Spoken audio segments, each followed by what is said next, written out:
sama RG. HP-nya siapa nama lengkapnya? Muhammad Erwin ya? Oke. Pak, yang kelompok 4 Ya, sudah. Ratna Oke, Pak. Aprilia, Pak. Oh, Ratna Aprilia. Belum bisa. Dan Yasinta. Oh ya, sudah.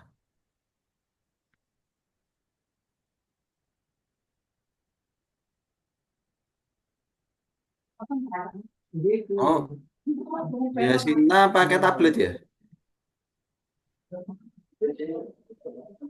Pakai HP, Pak. Ini baru mau Pakai pindah HP. ke laptop. Oh iya, kalau pakai HP nggak bisa record lokal. Ini oh iya, Ini baru mau pindah ke laptop, Pak. oh iya. Oh my God.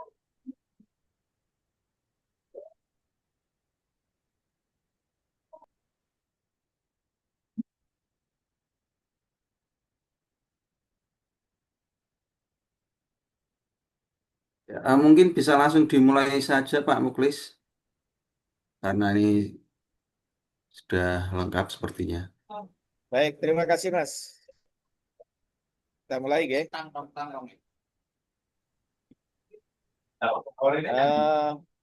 Assalamualaikum warahmatullahi wabarakatuh. Waalaikumsalam warahmatullahi Waalaikumsalam wabarakatuh. warahmatullahi Warahmatullahi wabarakatuh. wabarakatuh. Selamat pagi, salam sejahtera untuk kita semua.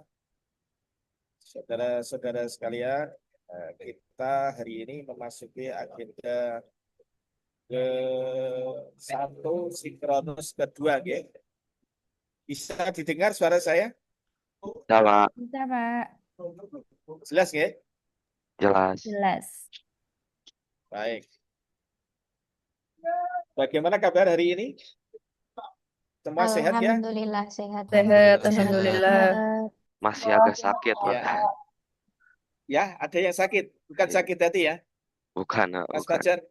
Ya, tapi Iya, kan sakit hati. udah radang 3 hari, Pak. Orang ada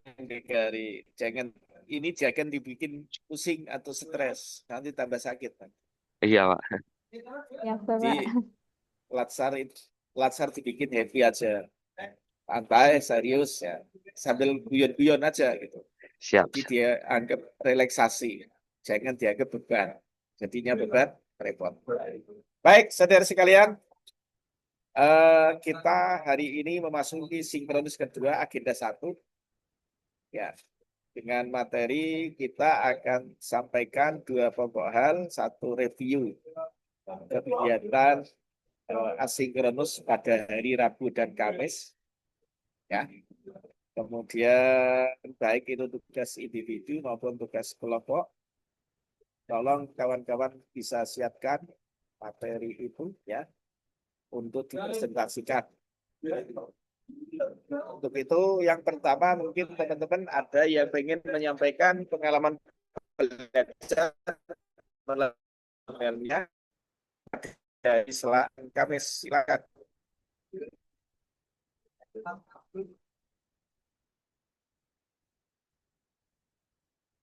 Mbak Mila juga boleh. Baik, terima kasih Bapak. Terima kasih atas waktunya. Assalamualaikum warahmatullahi wabarakatuh. Eh, Izinkan saya untuk menyampaikan pengalaman pembelajaran pada hari Kamis kemarin tanggal 21 Agustus 2023, ya 2025. Diantaranya kemarin ada 3 pemateri yang kami ikuti. Yang pertama yaitu dari Bapak Kepala Kantor Wilayah Kementerian Agama Provinsi Jawa Tengah, Bapak Dr. Saiful Maja. Beliau menyampaikan bahwa sebagai ASN kami harus siap bisa mewakafkan diri kami untuk berkhidmah kepada masyarakat dan harus dilandasi dengan niat yang baik. Beliau juga menyampaikan dan menjelaskan dengan gamblang 5 nilai budaya kerja ASN, yaitu integritas, profesionalitas, inovasi, tanggung jawab, dan keteladanan. Kemudian untuk materi yang kedua disampaikan oleh beliau Ibu Siti Nurmaunah. Beliau juga menyampaikan bahwasanya kehadiran Kementerian Agama pada masyarakat itu untuk mendekatkan masyarakat semakin dekat dengan agama, bisa membuat masyarakat itu hidup dengan maslahat, hidup dengan cerdas. Begitu, Bapak. Baik, terima kasih Mbak Mila. Ya, Ya, ada sama-sama. lagi yang mau disampaikan yang lain dari Putra mungkin Mas Erwin?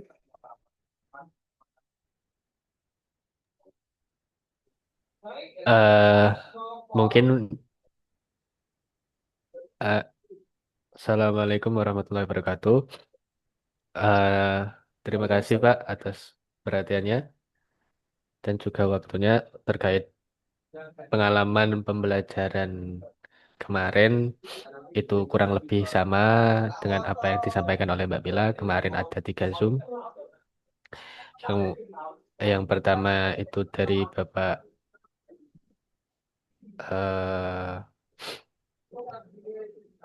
Bapak Kanwil. Eh, Terus Bapak Kanwil, Bapak Dr. Haji Saiful Mujab MA. Kemudian selanjutnya beliau menyampaikan terkait Kementerian Agama. Beliau juga menjelaskan tentang bagaimana apa sejarah Kementerian Agama, kemudian visi misinya bagaimana dan sebagainya. Kemudian untuk Zoom yang kedua itu disampaikan oleh Ibu Hajah Siti Nurmaunah, SCI MSI. Beliau adalah Kasubag TUB DKI Semarang. Beliau menyampaikan materi tentang kebijakan pengembangan SDM, aparatur, dan nilai dasar ASN. Beliau juga menjelaskan tentang berakhlak, maksudnya berakhlak ASN itu bagaimana, ada loyalitas, ada harmonis, ada kompeten, dan sebagainya. Kemudian Zoom yang terakhir itu jam 3 sore sampai jam 5 kemarin. Itu disampaikan oleh Bapak Kepala Kanwil DIY, Bapak Dr. Haji Ahmad Bahij SH MHum. Beliau menyampaikan materi tentang core value dan employer branding ASN. Mungkin itu Pak yang bisa saya sampaikan terkait pengalaman pembelajaran hari kemarin. Baik, terima kasih Mas Erwin dan Mbak Mila ya atas paparan learning jurnalnya. Selanjutnya kita kembangkan ke eh, tugas kelompok tentang video kebangsaan ya. Di video kebangsaan ini dipersilahkan teman-teman untuk bisa melaporkan kegiatan yang sudah disampaikan atau yang diupload di link BLC maupun Kolakjar. Ya, silakan.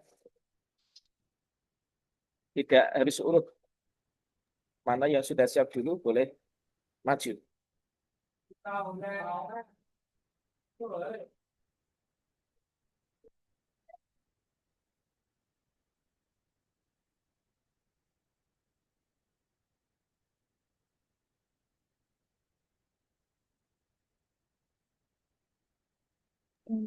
Izin Kelompok Bapak berapa dari dulu? kelompok 3A dulu, nggih. Silakan, silakan Mbak Mila. Oke, baik.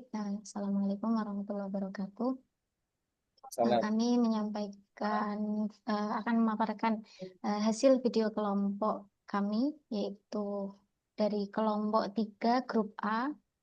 Kami ada 5 orang dan langsung di-share mawon Bapak untuk videonya berarti.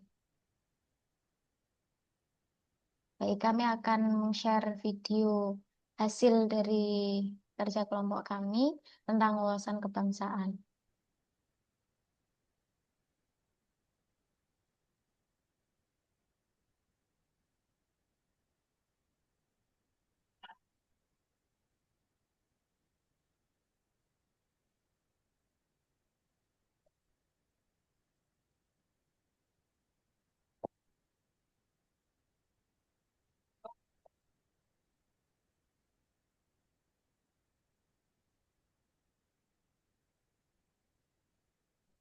Suaranya belum masuk, Pak.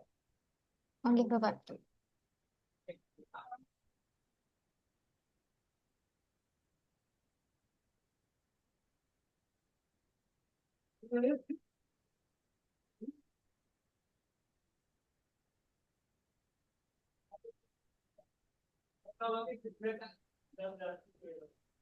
Mohon maaf Mbak Mila, mungkin saya saja yang Oke, oke. menampilkan videonya. Baik, saya stopin. Ya, terima kasih Mas Erwin.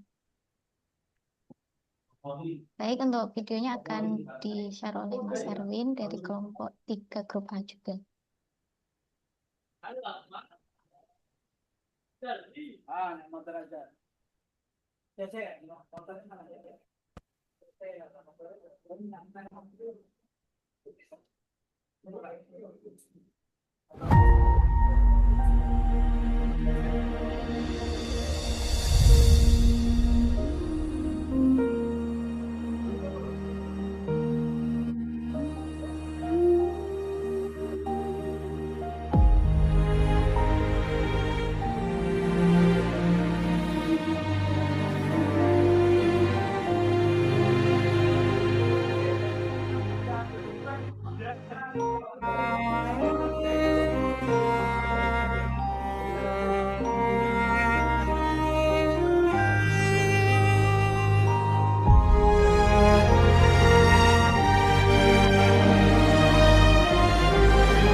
Assalamualaikum warahmatullahi wabarakatuh. Di tengah derasnya arus globalisasi, tentunya kita tantangan-tantangan yang menggerus rasa cinta tanah air Republik Indonesia. Oleh karena itu, pentingnya kita memahami kembali tentang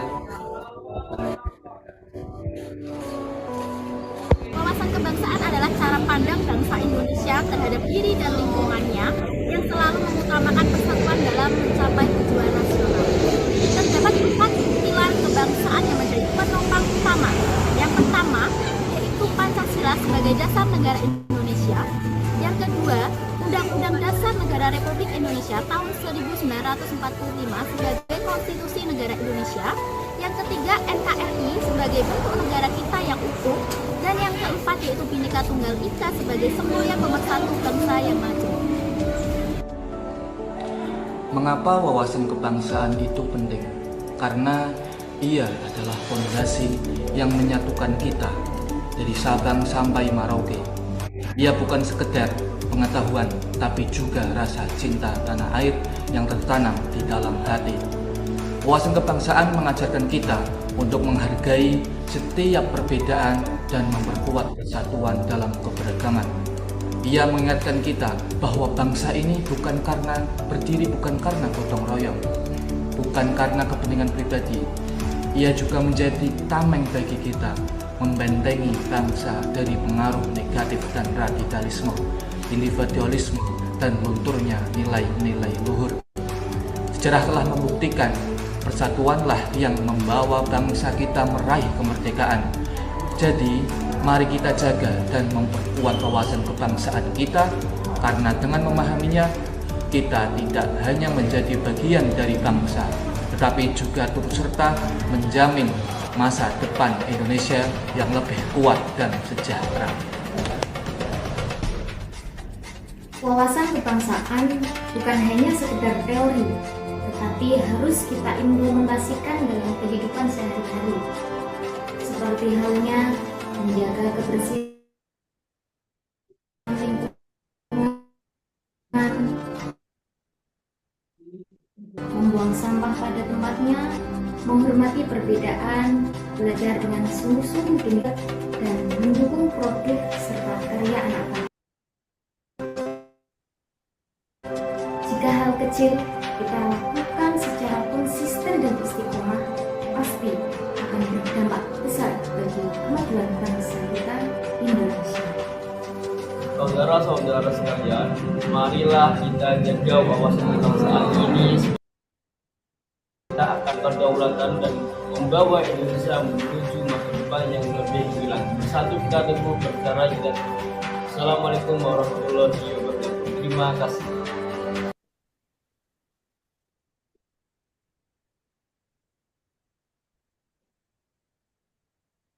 Mungkin itu video visualisasi bangsa Indonesia terkait wawasan kebangsaan dari kelompok 3A. Terputus-putus ya Mas ya? Apanya Pak? Videonya? Videonya. Atau punya saya Enggak ya? Pak. Unstable berarti ya sinyal saya ya. Baik. Apa inspirasinya Mas dari inovasi yang apa sudah dibuat tadi, ataupun kreasinya, lebih tepatnya kreasinya ya, yang dibuat tadi apa, momennya apa, kemudian berangkat dari apa muncul ide itu? Berangkat dari keanekaragaman budaya dan agama. Tadi kan ada di tampilan awal kan sudah menampilkan ada budaya Jawa, ada budaya dari Timur, ada budaya dari Aceh juga. Kemudian selanjutnya itu ada keanekaragaman keanekaragaman agama. Tadi juga saya masukkan quote dari Gus Dur bahwa perbedaan tetapi bukan perpecahan.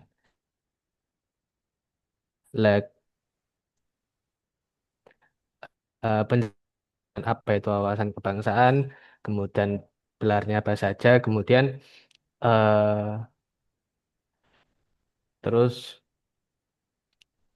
ditutup dengan seruan kita untuk kembali mengimplementasikan wawasan kebangsaan dalam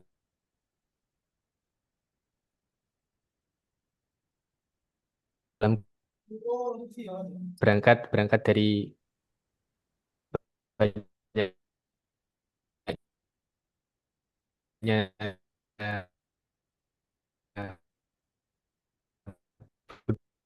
budaya di Indonesia.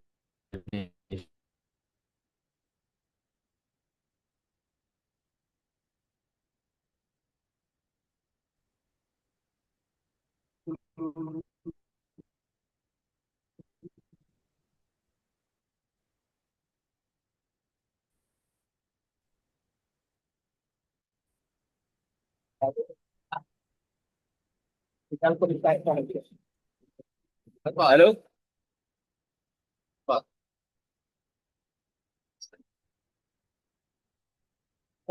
Bisa didengar suara saya? Sinyal saya Bisa. lola. Ya, sinyal saya lola ini. Sudah selesai, Mas. Sudah, Bapak. Jadi, baik. Selanjutnya ada berapa viewer, Mas? Yang sudah muncul ada berapa viewer?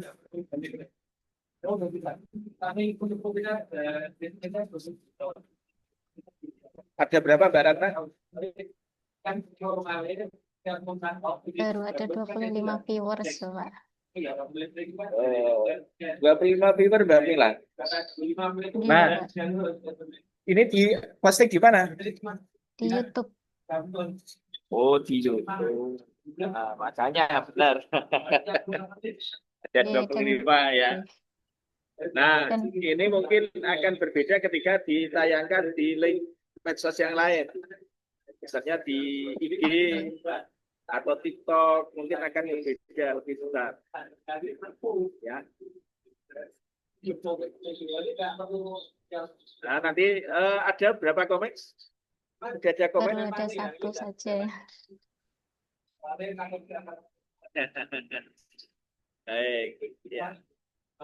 Nanti bisa dikembangkan kembali ya. Dicoba dimasukkan di TikTok atau di IG. Semoga bisa bertambah nanti ya. Baik, terima kasih Bapak. Terima kasih sama-sama Mbak. Ya. Sukses selalu ya. Oke. Selanjutnya kita tampilkan yang kedua. Silakan. Mana dulu yang sudah siap untuk presentasi apa?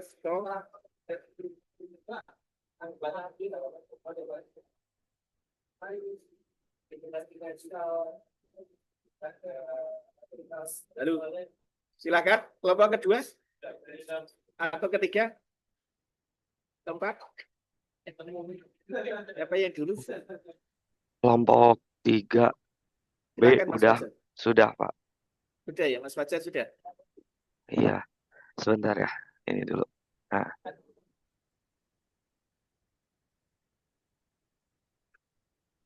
Halo, sudah berbagi layar ya saya Pak? Nah itu Mas Faiz. Mas Faiz. Silakan. Sudah muncul ya Pak? Belum. Ya muncul tapi belum jelas. Ya, Oh sudah. iya. Saya izin nggak pakai ya kamera ya, ini agak low light. Sinyal Ya, saya Pak. di luar kota. Oh iya.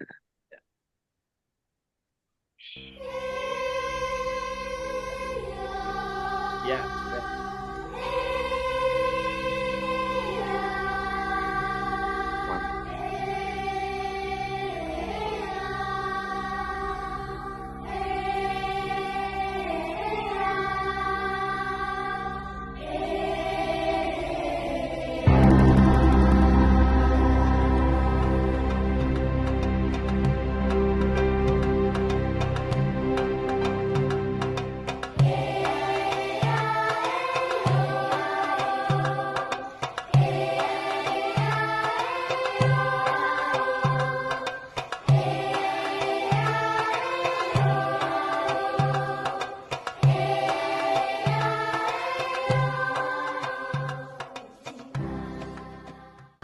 Assalamualaikum warahmatullahi wabarakatuh. Selamat pagi, Om Swastiastu, Namo Buddhaya, salam kebajikan. Sesuatu yang seragam belum tentu kuat. Justru malah yang beragam seperti Indonesia ini saling menguatkan. Apa kuncinya? Wawasan kebangsaan adalah pelita daripada dasar untuk menggapai itu semua. Di tengah tantangan disintegrasi sosial dan juga intoleransi yang menghimpit, wawasan kebangsaan menjadi kunci keberhasilan. Seperti kata Presiden Soekarno, kita harus ingat bahwa bangsa kita adalah bangsa yang besar. Wawasan kebangsaan sebagai kunci untuk bisa mencapai cita-cita kemerdekaan bangsa Indonesia. Pancasila adalah buah pikiran dari para pendiri bangsa yang telah mencurahkan pikirannya untuk berkontribusi terhadap bangsa dan negara.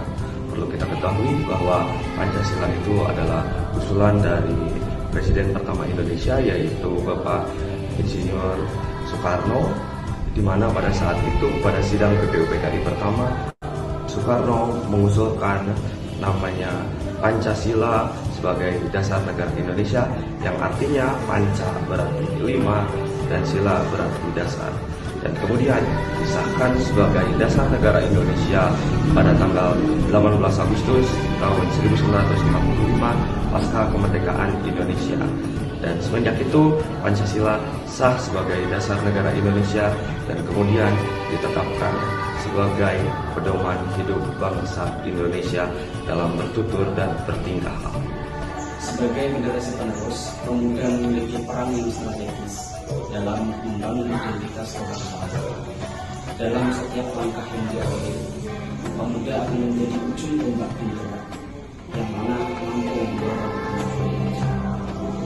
Kita telah melihat bagaimana kreativitas dan semangat inovatif pemuda mampu melahirkan berbagai inisiatif yang memajukan masyarakat tanpa memandang status laki-laki maupun seperti yang dikatakan Raden Arjun Kartini bahwa setiap manusia baik laki-laki maupun perempuan harus berjuang untuk mendapatkan tempatnya di masyarakat.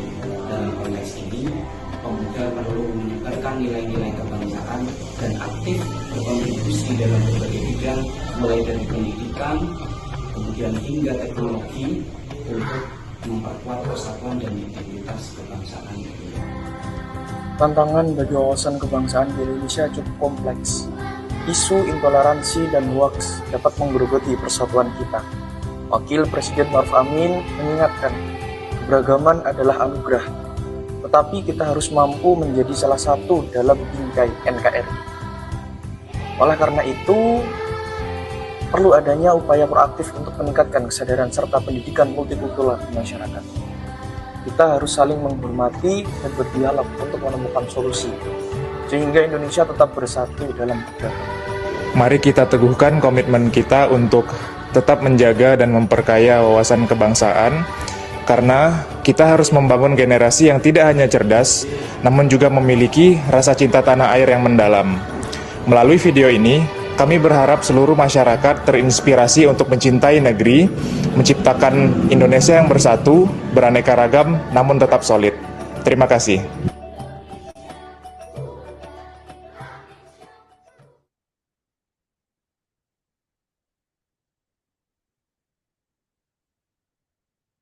Baik, Pak. Udah.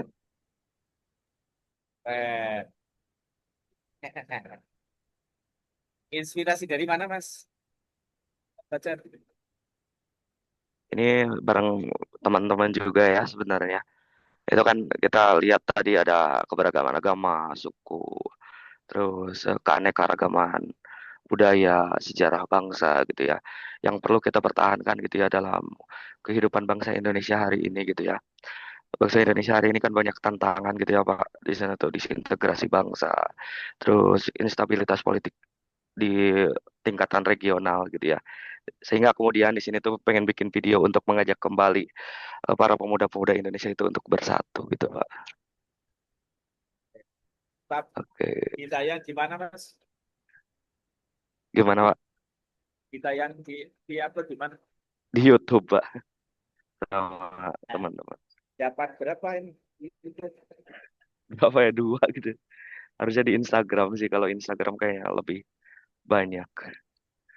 Nah, halaman ini nanti akan dibuat Mas Mbak yang sudah di-upload di YouTube, coba nanti di-upload lagi di IG atau di TikTok ya.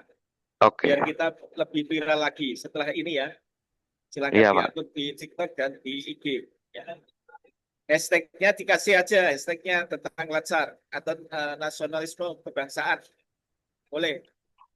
Oh iya, ya. Baik.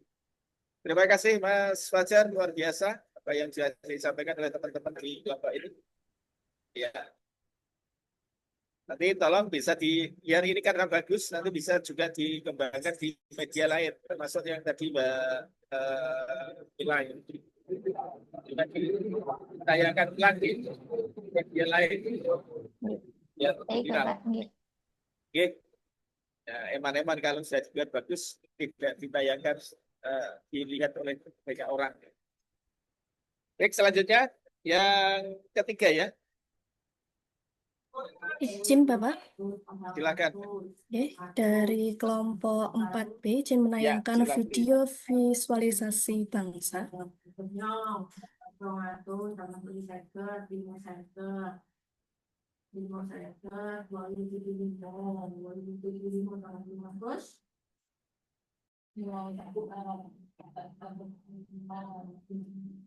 Suaranya belum muncul Mbak Syahrini. Suaranya belum muncul ya? Kalau di saya belum. Coba teman-teman. Oh, ya. Sudah.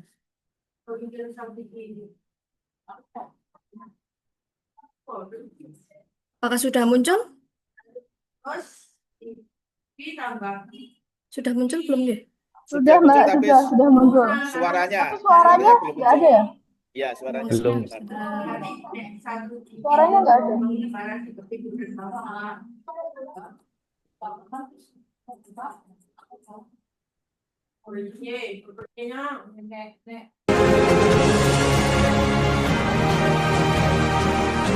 Apakah sudah muncul suaranya Bapak Ibu? Sudah, Mbak. Oh. Ini Sudah. dia visualisasi bangsa Latsarja PNS 2025 Angkatan 41 kelompok 4B.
Honda jadi Indonesia, jaga bumi pertiwi sepenuh hati.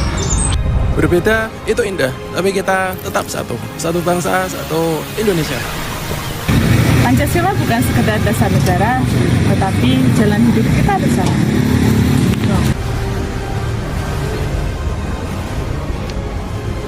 Tak selalu dengan darah dan nyawa, kadang cukup dengan waktu, tenaga, dan keikutsertaan.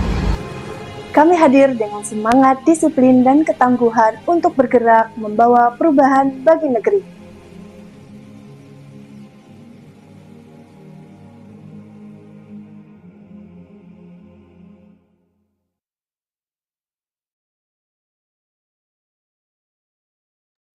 Yes, sampun Bapak, itu tadi adalah video visualisasi bangsa dari kelompok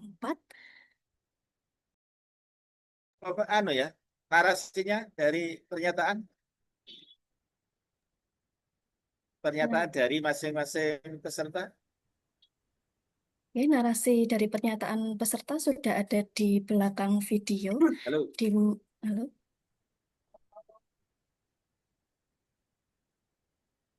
Halo, ya. Halo, Bapak. Apakah tidak ada pernyataan dari peserta tidak ada? Ada Anggota Bapak tadi kelompok. di akhir video kami tampilkan dari peserta kelompok di mana kita Idenya itu dari nilai bela negara. Ada 5 nilai bela negara, yaitu yang pertama ada cinta tanah air, kedua sadar berbangsa dan bernegara, 3 Pancasila sebagai ideologi negara, 4 rela berkorban untuk bangsa dan negara, dan yang kelima kemampuan bela negara. Jadi kita idenya adalah bersumber dari nilai bela negara tersebut, Bapak. Di video yang terakhir itu terdapat kata-kata dari kami peserta, masing-masing peserta, gitu Bapak. Ya. Sebaiknya kalau tadi di video awal, misalkan dikasih narasi lebih bagus nggak diantar tadi. Ya. Oh enggak Bapak, nanti kita revisi untuk diperbaiki, diberi narasi, kemudian mungkin nanti kita bisa upload kembali di sosial media yang bisa membuat penayangannya itu lebih banyak, betul nggak Pak?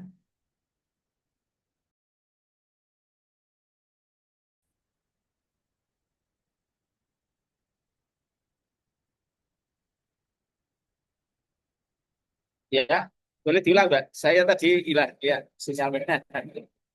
Ya, nanti direvisi ya. Oke, nanti bisa kami revisi untuk menambahkan narasi-narasi di Baik. awal, dan kemudian nanti kita upload lagi di sosial media yang lebih bisa Keren. tayangannya lebih banyak, betul nggak Bapak? Ya, oke, boleh di TikTok, boleh di IG ya, yang mungkin lebih banyak ya. Baik, luar biasa. Terima kasih. Nanti akan dikembangkan lebih baik lagi ya. Terima kasih Mbak Sabina ya. Dan teman-teman yang lain. Baik, kita lanjut lagi video berikutnya. Yang terakhir ya. 4 ya, silakan. Iya Bapak, izin share video Baik, dari silakan. kelompok 4 grup A. Ya. Sudah masuk? Sudah. Apakah sudah terlihat? Sudah. Ini untuk Suaranya videonya aja yang kita bentuknya potret karena kita upload di media sosial TikTok, Bapak. Oke, ya.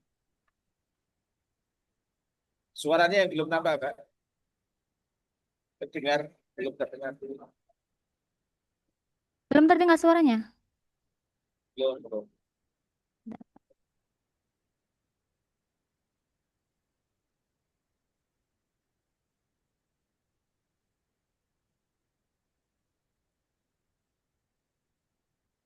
Apakah sudah masuk suaranya? Belum.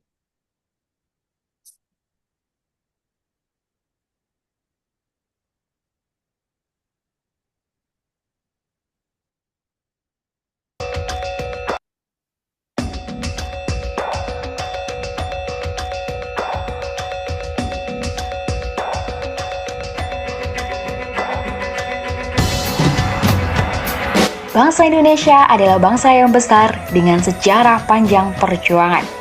Dari Sabang sampai Merauke, dari Miangas hingga Pulau Rote, Indonesia memiliki keragaman suku, budaya, bahasa, dan agama.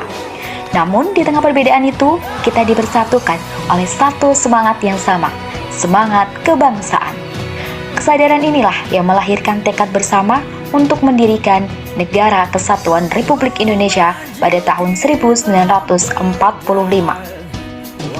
Dalam konteks wawasan kebangsaan, kita memahami bahwa Indonesia tidak hanya sekedar kumpulan wilayah, tetapi juga rumah bersama.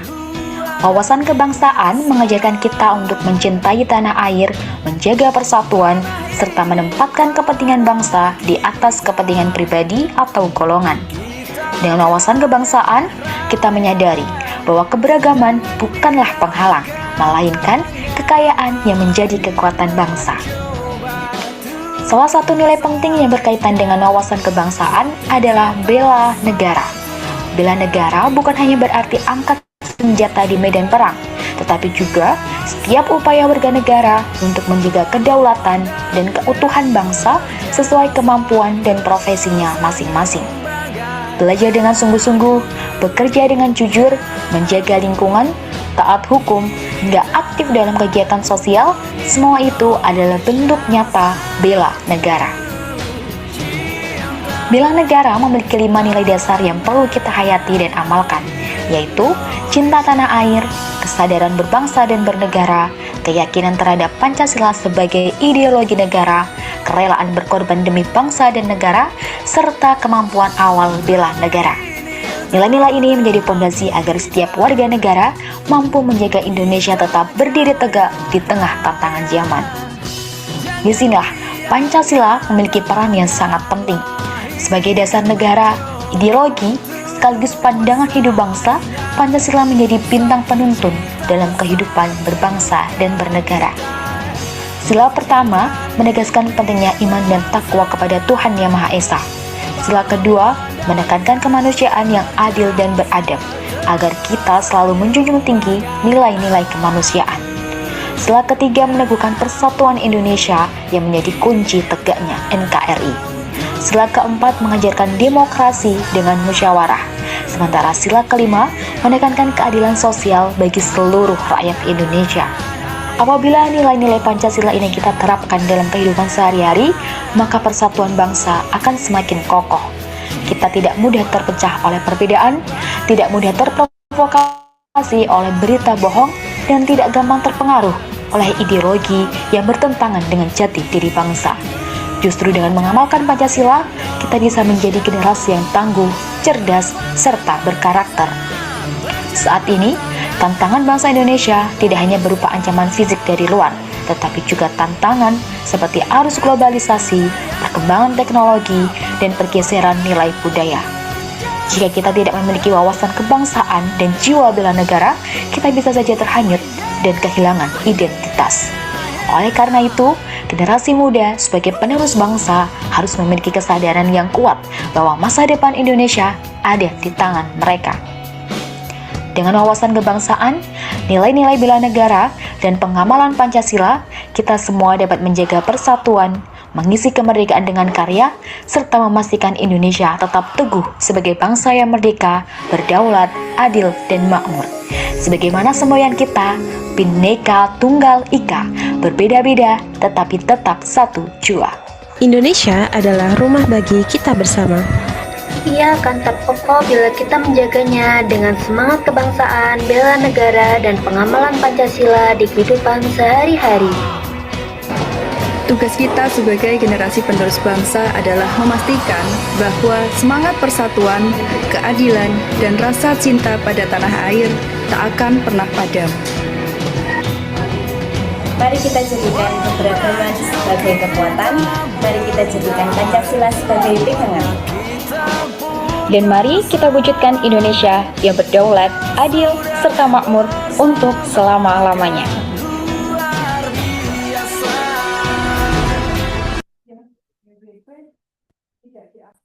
Nah, siapa ini inisiatornya? Biangnya siapa?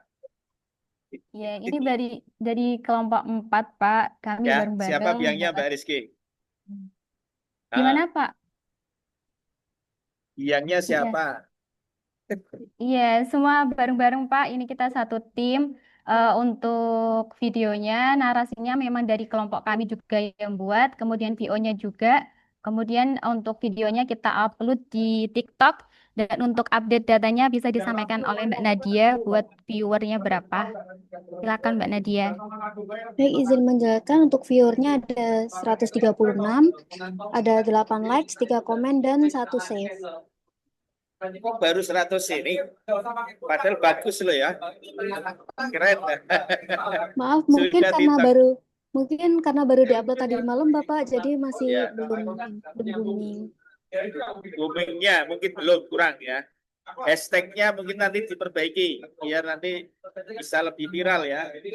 Jadi ya mungkin apa kira-kira? Karena TikTok biasanya pengalaman yang kemarin saya ada yang sampai 700, kalau di Kemenang ada juga yang sampai 1.400 di hari kedua. Mungkin juga karena masih pemula ya, baru ya, belum pernah upload sebelumnya.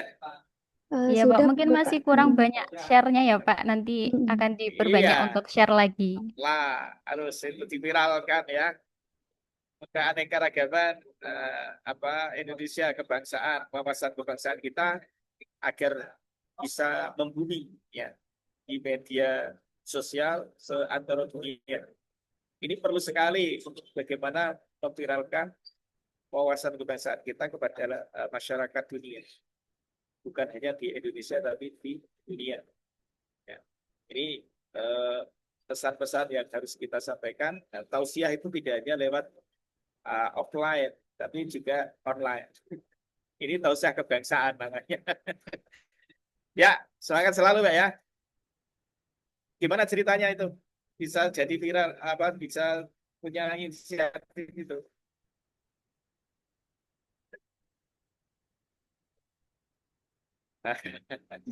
Baik, izin menjawab Bapak. Jadi kami kemarin waktu Silakan. brainstorm bersama-sama berlima, kami menentukan kira-kira mana di platform mana yang paling mudah untuk mendapatkan jumlah viewer yang banyak. Dan kami milih TikTok. Makanya kami dari awal sudah menentukan bahwa karena kami memilih TikTok, kami format videonya harus portrait, bukan landscape.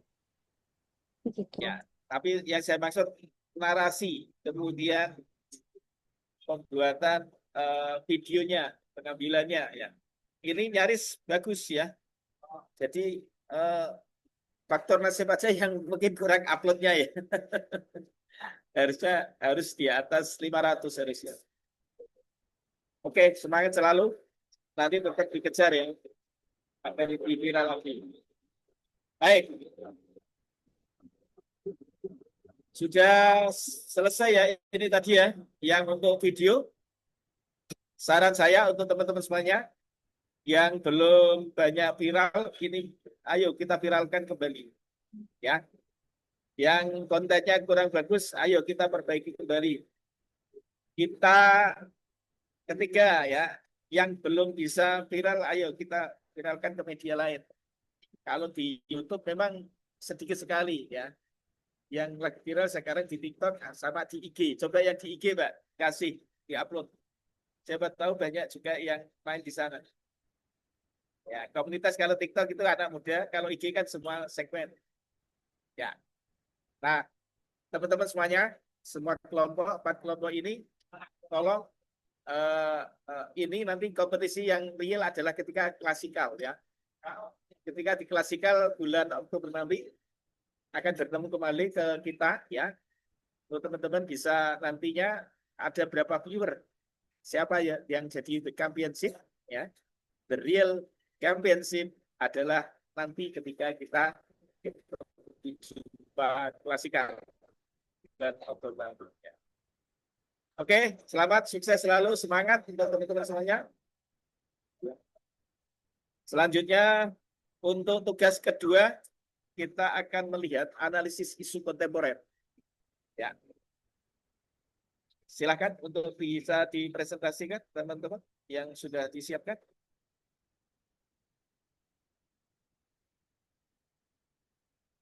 Boleh tidak berurutan. Siapa yang cepat, yang dapat duluan. Jangan takut maju-maju. Ya.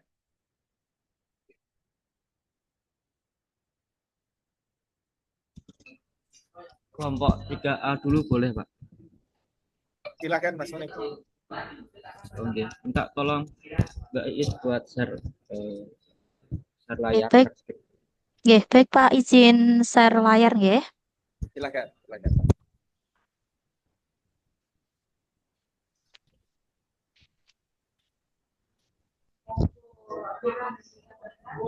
Assalamualaikum warahmatullahi wabarakatuh. Alhamdulillah wassalatu wassalamu ala Rasulillah wa ala alihi wa wala.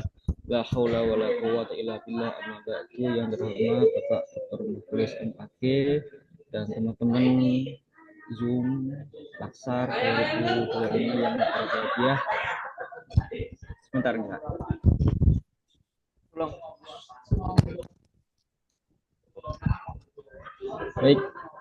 Pada kesempatan hari ini saya akan menyampaikan kaitannya dengan analisis isu kontemporer yang sudah kami buat dari kelompok 3A yang terdiri dari 5 orang. Yang pertama adalah Isa Siddiq, Muhammad Rifki Ivanda, Milatul Mustiah, dan saya sendiri, dan yang terakhir adalah Muhammad Erwin Abdullah. Tidak tolong Mbak untuk slide yang pertama kaitannya dengan analisis isu kontemporer.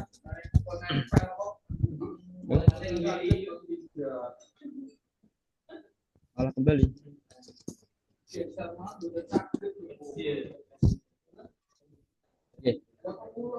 Pertama, analisis isu kontemporer ya. Ya, berangkat apa yang telah terjadi, pengamatan dari kita semua dari kelompok 3A bahwa kami mengamati ada 3 hal pokok inti yang telah terjadi di Indonesia, khususnya di Kementerian Agama. Yang pertama adalah bullying, kemudian yang kedua adalah konflik sosial, dan yang ketiga adalah korupsi. Nah, mengapa? Pertama, mengapa kita mengambil bullying? Ya, karena memang telah terjadi.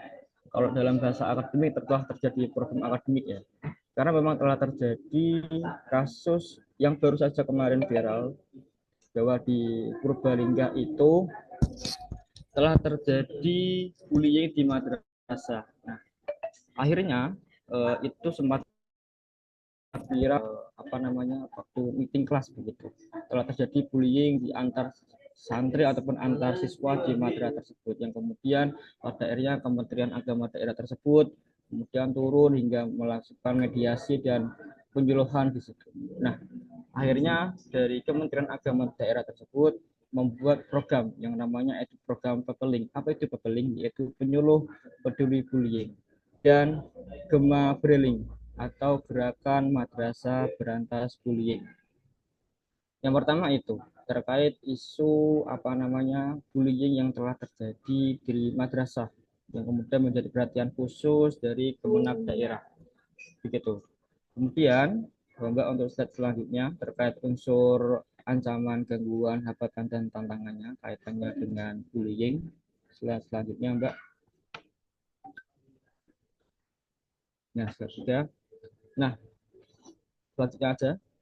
Nah, ini ternyata membuat siswa itu mengalami trauma dan penurunan prestasi dan juga isolasi sosial, karena memang dampak ataupun dari yang terjadi siswa-siswa tersebut itu mengalami dampak yang begitu signifikan karena pembelajaran menjadi kurang efektif dan pertemanan pun juga mulai turun begitu. Seperti itu kaitannya dengan bullying. Kita analisis terlebih dahulu menggunakan unsur AGHT. Yang pertama, selanjutnya Mbak. Nah, ancaman ya, ini membuat ancaman terhadap siswa yang mengalami bullying ya, bisa mengalami trauma, depresi berat, kemudian yang paling parahnya itu bunuh diri. Karena memang bullying ini sangat mengganggu mental anak begitu, apalagi siswa yang sedang tahap tumbuh belajar begitu. Kemudian gangguan yang terjadi adalah ketidaknyamanan belajar. Jelas ya, adanya bullying ini menjadi keramaian, menjadi viral di sekolah, akhirnya menciptakan rasa tidak aman terhadap sekolahan. Antar siswa atau antar santri pun merasa tidak aman. Nah, hambatan yang terjadi adalah potensi akademik terhambat. Karena korban merasa takut, minder, dan menarik diri dari pergaulan. Dan akhirnya membuat korban ini tidak semangat untuk melakukan pembelajaran. Nah, kemudian tantangannya ini harus dicegah secara menyeluruh, baik itu secara sekolah maupun orang tua, masyarakat, dan hingga regulasi dari sekolah maupun dari pemerintah. Nah, ini sangat menjadi poin penting ya kaitannya dengan bullying ya. Meskipun dari pemerintah pun sudah narasikan untuk anti bullying baik di pemerintahan maupun di sekolah ataupun di pondok pesantren begitu. Tapi memang nyatanya masih terjadi hal-hal itu. Itu isu yang pertama. Kemudian lanjut Mbak ke isu yang kedua. Nah, yang isu kedua adalah intoleransi dan konflik sosial. Nah, ini juga telah terjadi kasus baru saja kemarin, tanggal 23 Juli tahun 2025. Berada di Kabupaten Pemalang. Itu konflik antara PWI LS ya, Perjuangan Wali Songo Indonesia Laskar Sabila dengan FPI atau Front Persaudaraan Islam di Pemalang. Memang salah satu daerah di Jawa Tengah yang memiliki karakter ataupun fanatisme kehabiban ataupun banyak habib itu yang memiliki banyak itu, salah satunya adalah Pemalang dan Tegal begitu. Yang saya ketahui begitu. Makanya kemudian ketika tokoh dari FPI yaitu Habib Rizik melakukan ceramah di Pemalang, nah akhirnya membuat konflik internal, itu konflik di daerah Pemalang maksudnya. Itu akhirnya PWI itu mencegat dan kemudian melakukan kerusuhan dan bahkan memakan korban ya. Artinya memakan korban itu artinya ada luka baik itu dari PWI, kemudian dari FPI dan juga dari pihak keamanan seperti TNI dan Polri. Bahkan TNI Polri pun juga menurunkan banyak personil sampai 675 personil untuk mengamankan acara ceramah yang terjadi di Pemalang itu. Nah, kemudian dampaknya ataupun ancamannya ya, kita langsung ke ancamannya Mbak untuk analisisnya. Nah, yang pertama adalah ancaman korban jiwa dan luka ya, karena memang banyak sekali, sekiranya itu ada 15 orang yang mengalami luka-luka baik itu dari aparat maupun kemudian dari pihak ormas ataupun kedua ormas tersebut. Nah, kemudian selanjutnya ini kan gangguan ya, ini mengganggu aktivitas sosial jelas ya, karena adanya kericuan tadi membuat gangguan, menjadi keamanan masyarakat di tempat itu menjadi tidak kondusif. Nah, itu yang membuat kemudian acara itu konflik ormas itu menjadi pecah ya, atau menjadi sangat viral. Nah, kemudian hambatannya ini itu mediasi tidak efektif ya. Akhirnya dari pihak Kesbangpol, Dinas Kesbangpol itu turun juga untuk melakukan mediasi antar kedua ormas untuk diselesaikan secara baik-baiknya. Tapi memang faktanya memang karena memang sudah terlanjur viral dan akhirnya ya begitulah, akhirnya membuat kerisuan dan konflik di antar kedua ormas dan di wilayah tersebut mengalami ketidaknyamanan. Nah, yang terakhir kaitannya dengan tantangan yaitu menjaga keseimbangan hak dan keamanan. Jadi pemerintah ini sebagai pelaku mediator harus menyeimbangkan antara kebebasan berkumpul dan beribadah dengan kebutuhan menjaga keamanan publik. Artinya ini kan kegiatan ceramah ya, katakanlah kegiatan ceramah itu adalah kegiatan yang positif, tapi karena adanya egoisme antar ormas, maka kemudian ini membuat kedua ormas ini mengalami perpecahan atau mengalami konflik begitu. Itu kaitannya dengan konflik sosial yang ada terjadi di Pemalang. Kita sebagai ambil contoh di situ.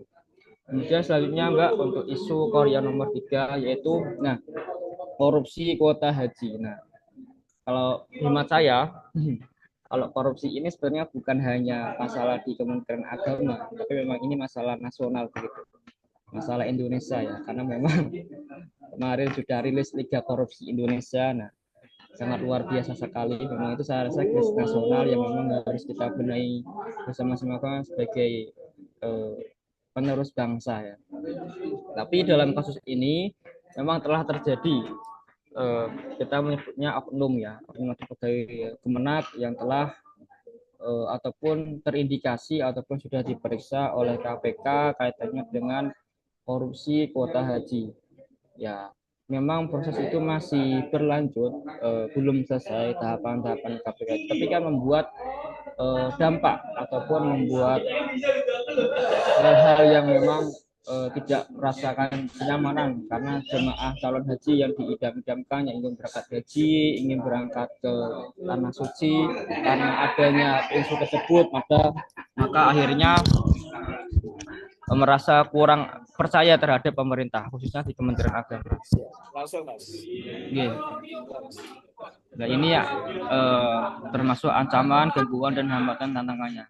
Ketidakpercayaan publik jelas, kemudian gangguan birokrasi terganggu dengan adanya itu, kemudian hambatnya sistem pengawasan lemah, kemudian tantangannya reformasi tata kelola haji. Baik, selanjutnya saja Mbak untuk meringkas waktu. Nah, akhirnya kita mencoba dari kelompok kami untuk menganalisis urgensi, seriusness dan pertumbuhannya ya. Nah, akhirnya mengapa kita memilih konflik sosial yang menjadi core isu yang paling kita soroti, karena memang konflik sosial ini kalau memang dibiarkan saja ini bisa menjadi konflik yang lebih mendalam, dampaknya langsung terhadap nyawa, keamanan dan kerukunan masyarakat. dan skalanya pun bisa lokal hingga nasional bahkan internasional jika tidak ditangani dengan bijak. Dan ini juga bisa mengancam keutuhan negara serta menghambat pembangunan di berbagai sektor karena memang ormas ini tidak dipungkiri memiliki power dan memiliki massa yang akhirnya dari kelompok-kelompok ini bisa mengakibatkan perpecahan di wilayah dan bahkan di skala nasional. Nah, hal-hal ini yang kemudian kita angkat sebagai core isu yang sangat tinggi nilainya, yaitu kami hitung adalah totalnya itu 14. Dari sisi urgensi, mendesakan, kemudian cara dampak dan cara perkembangannya kalau tidak segera ditangani. Berbeda dengan yang bullying itu kan sifatnya personal, kemudian korupsi itu pun meskipun skalanya nasional tapi itu masih di tahap penyelidikan begitu. Selanjutnya, nah ini terkait dengan mengapa kemudian konflik sosial ini menjadi sangat kami soroti. Yang pertama, momen politis dan kalender publik ya, jelas ya, karena ini ormas ataupun organisasi masyarakat keislaman dan memiliki massa. Ini juga takutnya nanti ketika waktu-waktu pilkada, pemilu ataupun hal-hal yang seperti itu, nah seperti itu. Dan dalam langsung ke rekomendasi aja, Mbak. Nah, akhirnya rekomendasi dari kelompok kami untuk melakukan pendidikan moderasi beragama sejak dini kepada seluruh tataran masyarakat, baik ormas maupun non-ormas. Kemudian juga menegakkan hukum yang adil dan tegas dari aparat untuk melakukan tindakan yang adil. Kemudian literasi kebangsaan dan digital ya, alhamdulillah kita sudah melaksanakan digitalisasi katanya dengan wawasan kebangsaan dan literasi.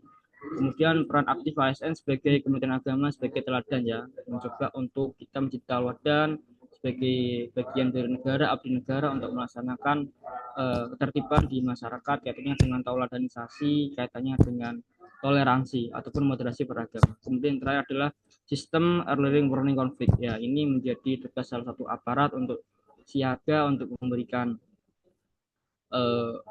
kesiagapan kaitannya dengan jika ada potensi-potensi yang bisa memecah belah bangsa. Mungkin itu yang bisa kami sampaikan dari kelompok A kaitannya dengan isu kontemporer yang telah kami amati. Terima kasih dari saya akhiri. Wassalamualaikum warahmatullahi wabarakatuh. Waalaikumsalam. Mohon maaf jika suaranya agak ada noise di belakang. Terima kasih. Ya, bagus sekali sebenarnya Mas. Saya juga senang dengan topik diskusi sebenarnya. Hanya karena tadi waktu kita yang terbatas, ya sehingga harus kita minta untuk agak dipercepat tadi. Ya, terima kasih Pak. Menarik sebenarnya apa yang kita sampaikan ke sini ya. Isu-isu yang diangkat kelompok ini bagus sekali ya. Jadi real dan konkret ya. Dan memang itu lagi not isu. Dan kalau misal itu dibuat satu kajian tersendiri, misalnya diskusi dalam waktu yang cukup, wah menarik sekali. Saya senang. Ya, ini bisa diangkat ke jurnal, Pak. Bisa, kalau misal, bisa. Ya, ini sangat bisa sekali diangkat ke jurnal. Mungkin Sinta 2 mungkin. Iya. Oh iya teman-teman, untuk hasil diskusi ya, analisis isu, slide-nya ataupun yang video boleh nanti dikirim ke link chat ini ya, link YouTube ini. Ya, langsung dikirim aja di sini ya.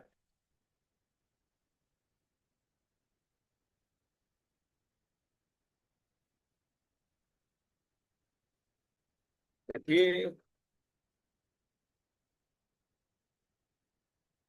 biar nanti kita punya dokumentasi, teman-teman juga bisa lihat.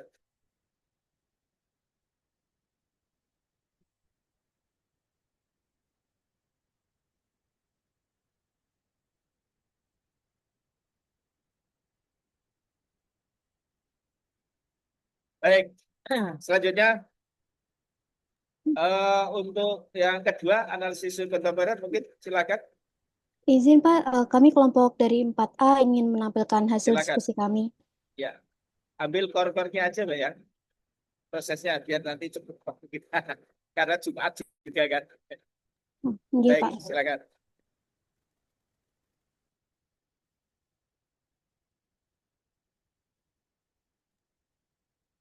Mbak Kiki tolong di full screen aja, Mbak. Baik, bismillahirrahmanirrahim. Assalamualaikum warahmatullahi wabarakatuh. Izinkan kami kelompok 4A menjelaskan hasil diskusi kami tentang analisis isu kontemporer di lingkungan Kementerian Agama. Next. Ya, jadi kami memilih ada 3 isu utama, yaitu yang pertama adalah konflik antar umat beragama di daerah, yaitu data Setara Institut 2023 mencatat ada 327 kasus pelanggaran kebebasan beragama atau berkeyakinan sepanjang tahun dengan sebagian besar dipicu oleh intoleransi lokal. Isu yang kedua adalah ada penyebaran paham radikalisme melalui media sosial. Menurut data BNPT tahun 2024, sekitar 12% masyarakat Indonesia masih terpapar paham radikalisme melalui media sosial. Konten menyebarkan narasi kebencian antar umat beragama sering muncul di platform seperti TikTok, YouTube, maupun WhatsApp.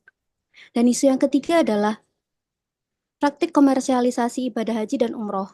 Jadi banyak laporan mengenai penipuan travel umroh dan biaya haji yang terus meningkat tanpa transparansi yang memadai. Tahun 2023, OJK mencatat lebih dari 5.000 jemaah menjadi korban penipuan dari Biro Perjalanan Umroh. Next, Mbak.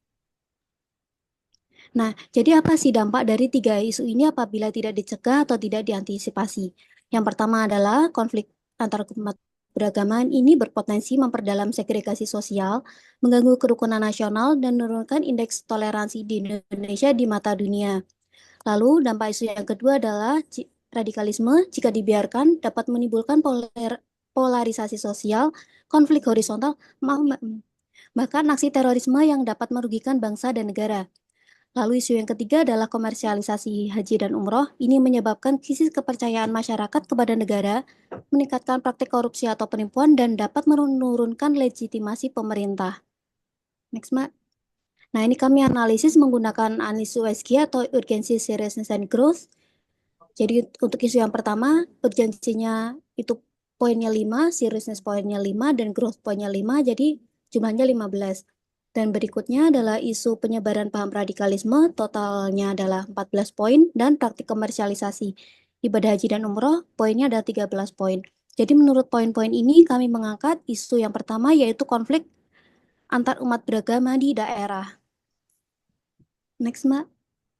Nah, kenapa sih konflik umat beragama di daerah itu kami nilai paling berbahaya? Karena yang pertama adalah ini dapat mengancam persatuan nasional.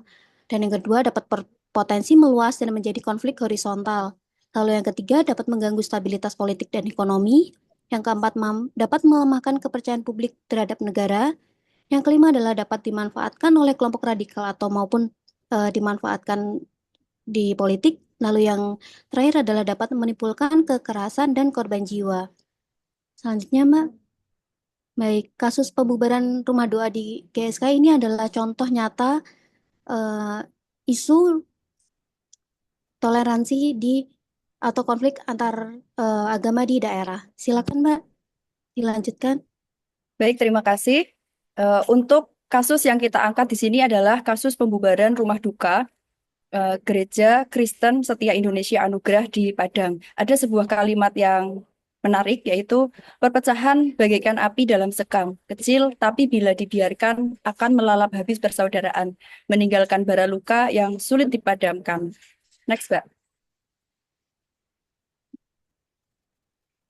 Baik, Bapak Ibu, pada baru-baru ini terjadi pada 27 Juli 2025 ada sebuah insiden serius berupa pembubaran paksa yang juga disertai perusakan sebuah rumah doa milik Gereja Kristen Setia Indonesia Anugerah di Kelurahan Padang Sarai, Kecamatan Koto Tengah, Kota Padang, Sumatera Barat, di mana ada sekelompok massa aksi yang melancarkan tindakan kekerasan untuk membubarkan ibadah yang dihadiri oleh masyarakat di sekitar dan merusak fasilitas doa.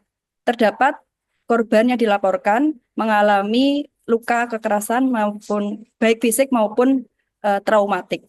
Insiden ini memicu kecaman yang luas karena dianggap melanggar hak atas kebebasan beragama dan menunjukkan lemahnya perlindungan negara terhadap kelompok minoritas. Untuk selanjutnya akan dijelaskan oleh rekan saya. Baik, untuk selanjutnya saya akan menjelaskan mengenai respon publik dan lembaga terhadap kasus ini. Dari Komisi 8 DPR sendiri, responnya yaitu mengecam dan meminta pelaku untuk dihukum tegas sesuai dengan hukum yang berlaku. Dari LBH Padang sendiri merespon tindak pidana intoleransi tidak perlu laporan korban. Lalu dari Setara Institut dan Amnesty merespon negara belum serius untuk melindungi kebebasan beragama. Selanjutnya dari Indonesia Police Watch merespon untuk mendesak polisi untuk mengusut tuntas dan melindungi hak-hak anak yang diserang. Untuk selanjutnya yaitu implikasi dan analisis. Yang pertama, hak konstitusional. Kasus ini melanggar hak konstitusional pasal 29 Undang-Undang 1945 dan Undang-Undang Hak Asasi Manusia. Lalu yang kedua, melanggar hak anak juga karena mereka melakukan kekerasan fisik kepada anak yang menyebabkan trauma psikologis. Yang ketiga, untuk penegakan hukum dituntut agar aparat tidak permisif dan transparan mengenai kasus tersebut. Lalu yang keempat, toleransi sosial, perlu penguatan dialog antar umat dan pendidikan toleransi. Selanjutnya akan dijelaskan oleh teman saya. Nah, untuk yang selanjutnya, dengan terkait isu yang telah terjadi tersebut, penyebab terjadinya isu konflik antar umat beragama bisa kita sampaikan itu akibat dari kurangnya pemahaman dan toleransi, ekstremisme dan radikalisme, politisasi agama, kurangnya dialog dan komunikasi, pengaruh media sosial, kurangnya pendidikan agama yang baik, dan juga faktor sosial dan ekonomi. Ya.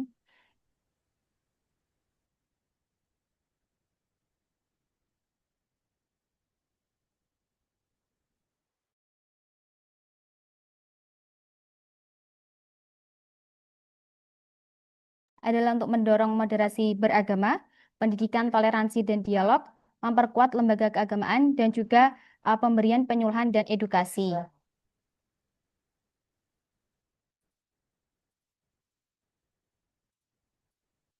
Jika terkait isu-isu tadi sudah terjadi, upaya penyelesaian dapat dilakukan adalah dengan dialog terbuka dan mediasi, kemudian dengan penegakan hukum yang adil, pembentukan satuan tugas atau satgas lintas kementerian, dan juga rehabilitasi dan restorasi terhadap korban.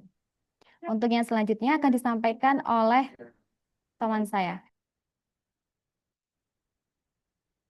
Baik, kesimpulan pada analisis yang telah kami laksanakan tentang isu konflik antar umat beragama, yaitu yang pertama, insiden atau kasus penyebaran rumah doa Gereja Kristen serta Indonesia Anugerah Padang ini mencerminkan bahwa perlindungan kebebasan agama di negara kita masih sama. Yang kedua, negara kita wajib hadir untuk apa? Untuk menindak para pelaku, membantu memperbaiki dan meninjau kembali regulasi diskriminatif. Yang ketiga, yaitu pendidikan toleransi dan bela negara penting untuk mencegah konflik serupa terjadi di masa yang akan datang. Yang terakhir, yaitu Negara Kesatuan Republik Indonesia harus menjamin rasa aman dan keselamatan.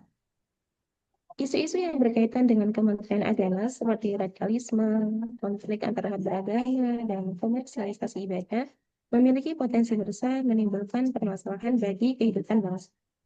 Dari ketiga isu tersebut, konflik antar umat beragama menjadi yang paling mengancam karena sifatnya mengancam persatuan sosial. Oleh karena itu, diperlukan strategi komprehensif berbasis kebijakan negara dan implementasi masyarakat, terutama melalui penguatan moderasi beragama, pendidikan karakter, dan literasi digital. Apabila langkah ini dapat dilaksanakan dengan konsisten, maka stabilitas sosial keagamaan Indonesia dapat tercapai.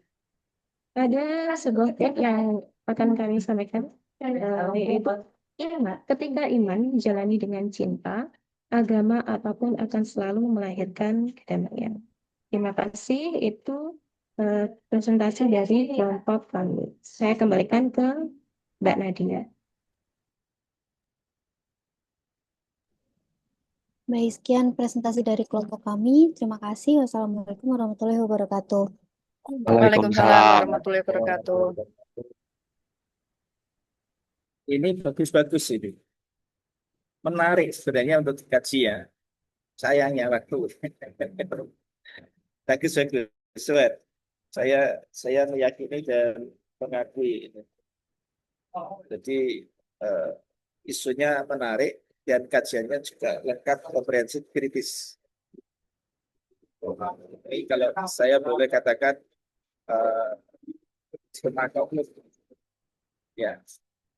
Hanya tadi sekali lagi waktu kita yang memang terbatas sekali harus kita sama.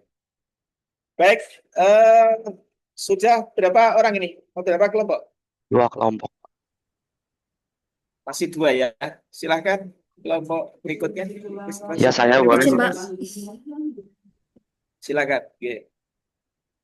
Siap dulu.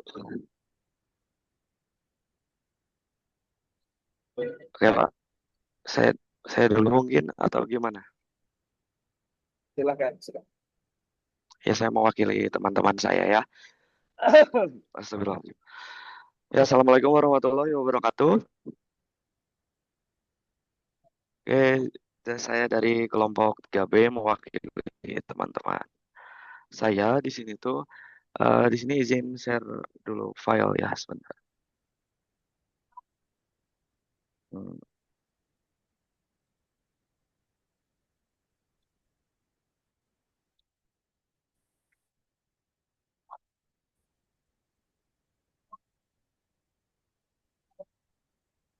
Hmm.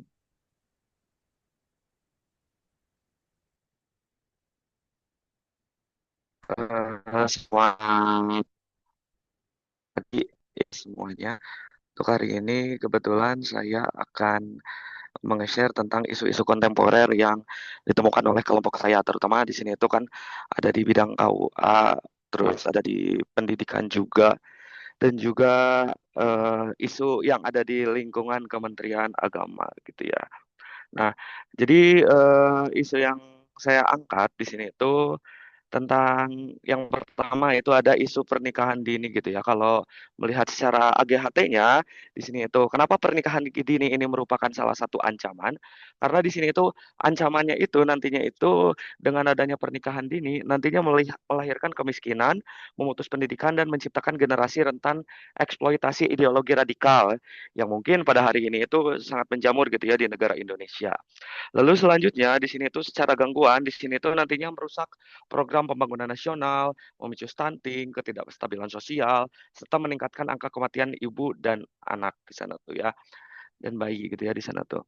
Nah terus selanjutnya secara hambatan di sini tuh ini tuh hambatannya untuk pernikahan dini sendiri ada beberapa faktor kultural di sini tuh dan juga adanya kemiskinan struktural dan lemahnya penegakan undang-undang perkawinan. Nah ini adalah mungkin tugas dari eh, apa namanya dari KUA mungkin untuk nantinya itu lebih menegakkan lagi undang-undang perkawinan di sini itu terutama di sini itu masih banyaknya tingginya dispensasi kawin gitu ya yang nantinya menjadi penghalang gitu ya. Lalu selanjutnya nantinya itu ada tantangan di sini tuh. Tantangannya yaitu mengubah mindset masyarakat melalui edukasi, menjamin akses pendidikan bagi anak perempuan dan sinergi kebijakan lintas sektor gitu ya di sini tuh. Nah, di sini tuh salah satu fenomenanya ada di Gorontalo gitu ya. Pada tahun 2023 angka perceraian di Puuhato itu cukup tinggi ya. Di sini tuh turut berkontribusi pada kemiskinan. Nah, ini tuh disebabkan oleh apa? Di sini tuh kebanyakan orang-orangnya itu nantinya melakukan pernikahan dini. Nah, selanjutnya di sini itu dampak pernikahan dini pada ketahanan negara apa aja gitu ya di sini tuh. Yang pertama melemahnya kualitas sumber daya manusia. Sudah pasti gitu ya karena apa? Karena yang harusnya usia remaja itu anak-anak itu dalam jenjang pendidikan tapi malah sudah menikah gitu ya di sini tuh. Terus selanjutnya rapuhnya ketahanan keluarga.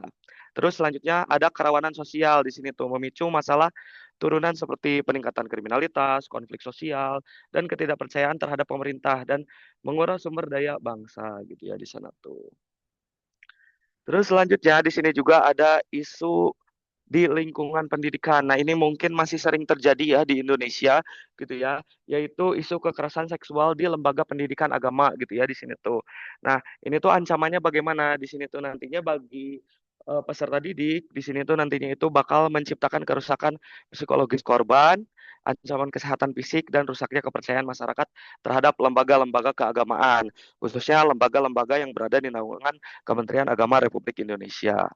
Terus selanjutnya, secara gangguan di sini tuh nantinya itu keguncangan moral, potensi ketegangan horizontal dan terganggunya proses pendidikan agama. Terus selanjutnya, secara hambatan di sini tuh hambatan apa sih yang nantinya itu yang jadi hambatan untuk penegakan isu kekerasan seksual ini, yaitu lemahnya pengawasan lembaga pendidikan non formal, budaya malu masyarakat dan keterbatasan pendampingan psikologis dari korban, terutama dari siswa gitu ya. Dan tantangannya di sini itu tantangan yang paling utamanya memulihkan kepercayaan masyarakat, memberikan efek jera melalui hukum, rehabilitasi korban dan edukasi deteksi dini gitu ya. Nah, di sini itu ada kasus contoh realnya itu adalah kasus pencabulan anak oleh guru ngaji di Rembang, Jawa Tengah yang mengejutkan publik ya.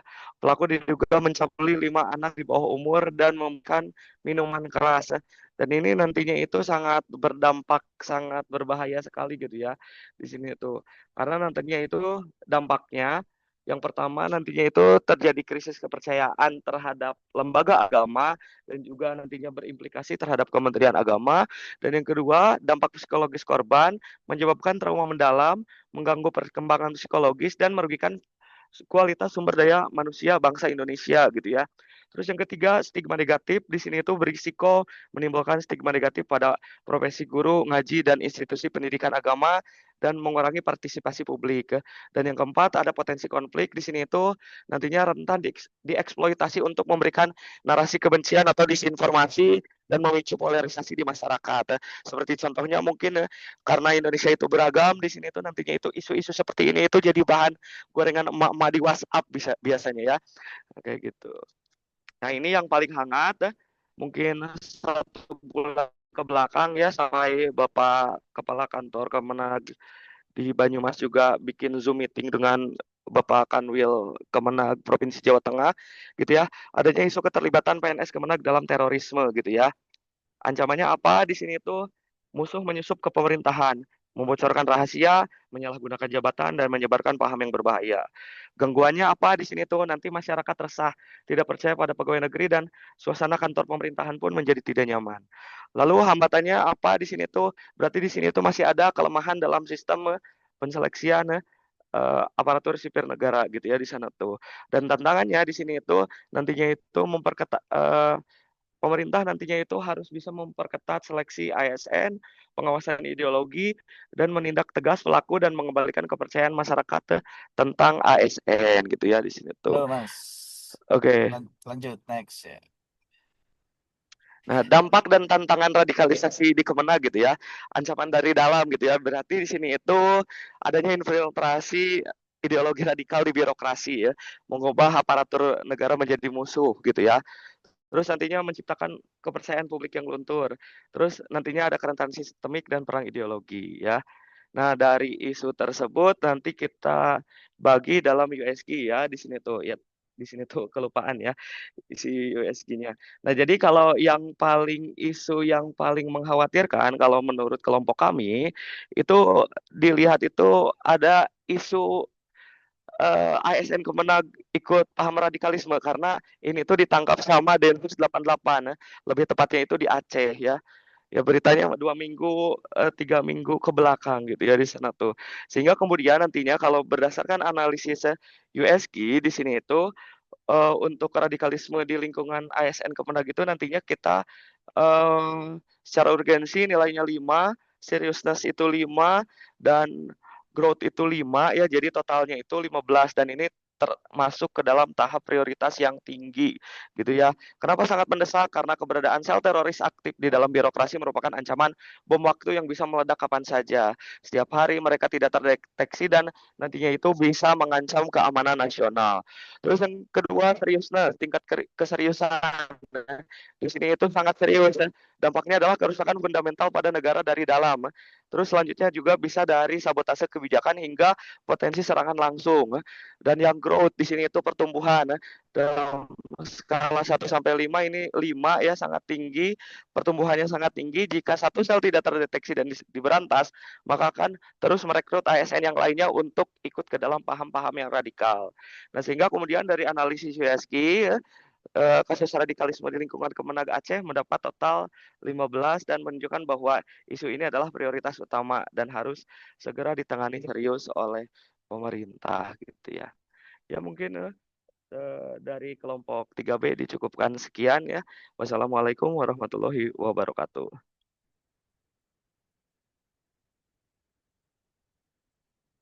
Waalaikumsalam warahmatullahi wabarakatuh. Ya, lanjut yang terakhir.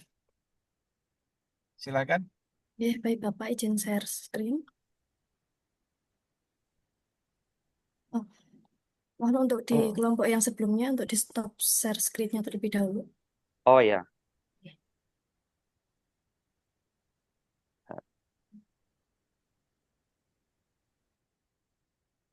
Udah? Terima kasih, Mas. Udah bisa, Bu? Sudah bisa.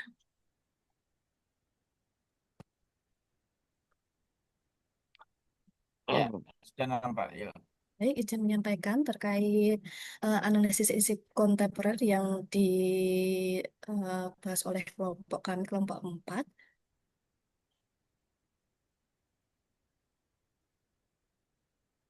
Terdapat 5 identifikasi isu, 5 isu krusial potensi AGHT. Yang pertama yaitu ujaran kebencian di media sosial. Dalam identifikasinya, terdapat rendahnya pemahaman keagamaan dan moderasi beragama memicu ujaran kebencian, mengancam kerukunan sosial. Kemudian yang kedua, ketiadaan indeks pemahaman keagamaan. Dalam hal ini, dapat menghambat pencegahan penyebaran aliran radikalisme, membuat sulit memetakan kerentanan dini. Yang ketiga, yaitu pernikahan anak dan nikah siri, merampas hak anak dan menimbulkan dampak sosial ekonomi yang serius. Keempat, yaitu kurangnya transparansi dana haji yang bisa mengancam akuntabilitas dan kepercayaan publik terhadap pemerintah. Dan yang terakhir yaitu polarisasi, artinya adalah perbedaan pendapat politik identitas, yaitu meningkatkan polarisasi politik dengan mengatasnamakan agama, terutama pada saat pemilu. Di sini terdapat data dan fakta menjadi bukti nyata kondisi isu kontemporer. Yang pertama yaitu terkait ujaran kebencian di media sosial. Datanya banyak narasi kebencian didiamkan. Media sosial memperkuat polarisasi tersebut. Kemudian ketiadaan indeks pemahaman keagamaan. Datanya yaitu indeks resmi yang mengukur tingkat pemahaman atau moderasi keagamaan masyarakat. Kemudian terkait pernikahan anak dan nikah siri, terdapat 330 sampai 400 ribu kasus per tahun tidak tercatat anak-anak kehilangan status hukum. Dan kurangnya transparansi dana haji sebanyak 171,65 triliun dikelola, publik menuntut transparansi penuh. Kemudian ada perbedaan pendapat atau polarisasi politik identitas yang datanya itu adalah polarisasi meningkat di era pemilu. Dampak isu atau ancaman jika isu-isu ini tidak dicegah. Yang pertama, terkait ujaran kebencian di media sosial dapat mengakibatkan konflik horizontal antar umat, dapat menyebabkan penyebaran intoleransi dan radikalisme dan menurunnya kerukunan masyarakat. Kemudian terkait ketiadaan indeks pemahaman keagamaan, dampaknya yaitu sulit memetakan kerentanan, lemahnya pencegahan dini, dan ancaman stabilitas nasional. Kemudian yang ketiga ada pernikahan anak, dampaknya adalah hilang pendidikan dan potensi KDRT. Kemudian ada kurangnya transparansi dana haji, dampak hilangnya kepercayaan masyarakat, potensi penyalahgunaan dana dan korupsi, serta runtuhnya akuntabilitas. Yang terakhir adalah polarisasi politik identitas yang berdampak perpecahan sosial, menurunnya kualitas demokrasi, konflik SARA, dan terganggunya persatuan bangsa. Dalam analisis APKL, aktual problematik kehalayakan layak Di sini terdapat skor yang paling tinggi adalah rendahnya paham keagamaan dan moderasi beragama menyebabkan ujaran kebencian di sosial media. Jadi hal tersebut menjadi isu terpilih karena isu ini tergolong aktual karena sedang terjadi, problematik karena menimbulkan kendala sosial keagamaan, menyangkut hajat hidup orang banyak, serta layak dibahas karena didukung fakta dan data. Penanganan kolaboratif sangat dibutuhkan untuk isu ini. Kemudian akar masalah penyebab ujaran kebencian di media sosial, yaitu yang pertama ada literasi keagamaan dan digital yang rendah, pemahaman agama yang sempit, dan kurangnya kesadaran berinternet bijak. Yang kedua, pengaruh kelompok intoleran, penyebaran ideologi eksklusif atas nama agama oleh pihak tertentu. Yang ketiga ada kurangnya pengawasan dalam medsos. Yang keempat ada minimnya peran keluarga dan lingkungan. Dan yang terakhir ada keterbatasan program moderasi. Rekomendasi atau langkah strategis mengatasi isu tersebut yaitu yang pertama, penguatan literasi keagamaan moderat. Pendidikan agama inklusif di lembaga pendidikan, majelis taklim, dan komunitas keagamaan. Integritas kurikulum moderasi beragama. Yang kedua, ada kampanye literasi digital keagamaan. Yang ketiga, ada peningkatan kapasitas tokoh agama dan penyuluh. Dan yang terakhir, ada penguatan kampung moderasi beragama.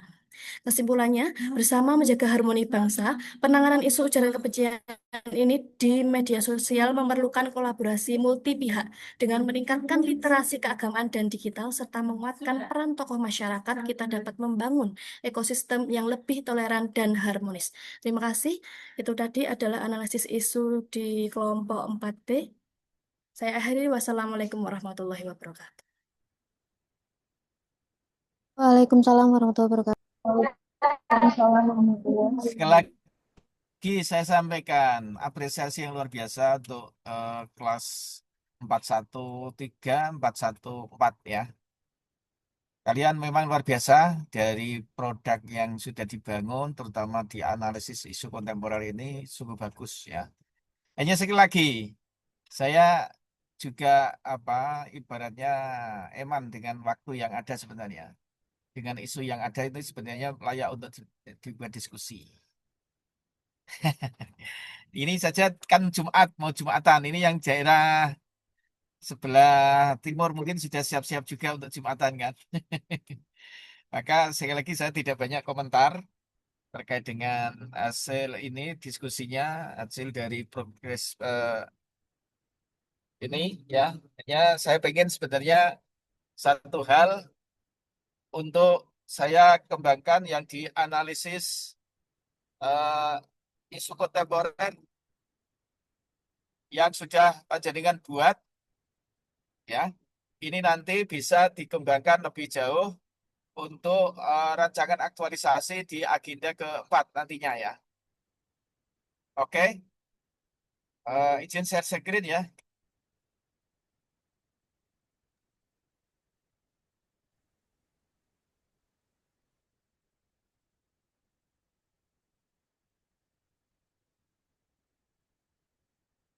Baik, bisa dilihat? Bisa. Saya agak cepat dikit ini karena waktunya ya memang harus cepat ya. Jadi alur pikir proses penyusunan rancangan aktualisasi di sini Bapak Ibu. Dari identifikasi isu, ada 3 isu, cukup, tidak harus 5 atau berapa, tidak. Jadi kalau yang dipandang paling mendesak ada berapa, itu ada berapa itu ya. 3 katakanlah cukup yang terkait dengan ranah tusi panjenengan aja nanti. Jadi di alur pikir proses penyusunan RA itu bagi setiap peserta latsar. Nah, di identifikasi isu ini bisa diangkat melalui apa? Isu itu adalah hangat dibicarakan. Adanya yang kedua bisa terjadi karena kesenjangan atau adanya masalah disebut dengan gap antara idealitas dengan realitas berbeda. Nah, identifikasi isu itu bisa direvisikan melalui kondisi di instansi panjenengan semuanya melalui materi agenda ketiga. Nanti panjenengan di materi agenda ketiga yaitu analisis manajemen ASN dan smart ASN ya. Nanti di situ mualanya panjenengan mengambil isu-isu aktual yang nantinya bisa dikembangkan atau dibuat rancangan aktualisasi, kemudian dilakukan analisis dari agenda ke satu ini, di analisis isu kontemporer. Nah, sumbernya diambil dari mana? Bisa dari individu, bisa unit kerja dan organisasi. Maka nanti di era akan lebih bagus jika itu diambil dari unit kerja atau paling tidak di individu ya, sesuai jabatannya. Nah, lingkup isunya berarti apa? Dari tusi jabatan. Ya. Kalau lebih dari itu di kantor yang ini yang tidak relevan dengan panjenengan, sebaiknya diupayakan tidak. Ya. Nah, jadi arahkan nantinya di tusi panjenengan. Nah, dari identifikasi isu, adalah deskripsi isu. Sudah 3, kalau 3 kali 5 ya 5. Ya. Diambil dari apa? Teknik isu scan-nya. Ya. Dari data atau fakta sebagai pendukung. Ya. Deskripsi isu. Jadi mendeskripsikan mengapa isu itu diangkat dan apa data-data yang terkait dengan itu. Bisa dari data atau dari fakta yang ada. Kalau fakta berarti apa? Ini diambil dari dokumen foto. Kemudian setelah itu tetapkan core isunya. Nah, di core isu dari 3 kepada 1 atau 5 menjadi 1 itu berangkat dari apa? Menggunakan teknik tapisan isu. Di teknik tapisan isu itu ada 2, yaitu USG dan APKL. Ya, APKL digunakan untuk isu yang terkait, core isu yang terkait dengan kualitas, isu yang berkualitas. Tapi kalau USG digunakan untuk mengkaji atau menepis isu itu yang terkait dengan isu prioritas. Ya, nanti dari sini menjadi membuat rumusan isu. Jadi menjadi core isu, rumusan core isunya apa? Rumusan isunya. Nah, ini yang perlu dilihat adalah dalam bentuk kalimat negatif. Nah, ini rancangannya kemudian menduduk gagasan kreatifnya. Dari sana kemudian menjadi ke bawahnya. Ya. Sebentar. Jadi lakukan analisis menggunakan apa? Ketika menggunakan analisis, bisa menggunakan salah satu dari model penggunaan analisis, bisa fishbone atau tulang ikan ya, yang sudah sangat familiar disebut, atau juga boleh menggunakan model mind mapping. Ya. Atau yang ketiga bisa menggunakan analisis SWOT. Ya. Jadi kalau menapis atau memilah isu itu tadi menggunakan APKL atau USG, tapi kalau untuk melakukan analisis isu digunakanlah teknik APKL, teknik mind mapping atau fishbone atau SWOT. Ya, kemudian dilakukanlah teknik untuk menggunakan gagasan kreatifnya dengan apa? Problem solving. Gagasan kreatif inilah yang disebut dengan rancangan aktualisasi yang sebenarnya apa? Berarti gagasan kreatif bisa berupa novelty atau inovasi perubahannya apa? Nah, nanti terkait dengan apa? Before dan after-nya. Ya. Ya, dari gagasan kreatif apa? Kemudian menuju wujudkan dalam gagasan kegiatan minimal ada 4. Dari 4 itu minimal per kegiatan harus ada 5 sub kegiatan. Baru tuh merumuskan tahapan kegiatan nanti berupa apa? Langkah sistematis, rinci, dan terukur melakukan suatu kegiatan. Baru pada rumusan outputnya. Di rumusan atau output atau hasil itu apa? Menghasilkan produk yang dihasilkan dari setiap kegiatan. Ada apa saja outputnya. Jadi gagasan kreatif nanti di agenda 4 itu adalah sebagai terapinya, ya, sebagai obatnya yang layak diangkat untuk mengobati penyakit. Penyakitnya apa? Di core isu tadi. Nah, ibaratnya gini, arsip ya, pengarsipan. Di kantor pengarsipan masih bersifat manual. Deskripsinya apa? Banyak surat arsip yang hilang, tercecer, tidak jelas. Ya. Maka langkahnya apa yang harus dilakukan? Nah, itu karena masih berupa hard copy, masih manual, masih konvensional, yang dilakukan adalah digitalisasi arsip. Maka dengan digitalisasi arsip itu sebuah novelty, gagasan kreatif. Bentuk action plan-nya apa? Produksinya, produknya, inovasinya. Misalnya digitalisasi butuh apa? Pembuatan websitenya atau cantilan Google Drive-nya. Di situ nanti kemudian sistem SOP-nya. Jadi jangan terkecoh kalau ada yang mengatakan peserta CPNS nggak bisa membuat SOP. Salah itu. Harus belajar lagi ya.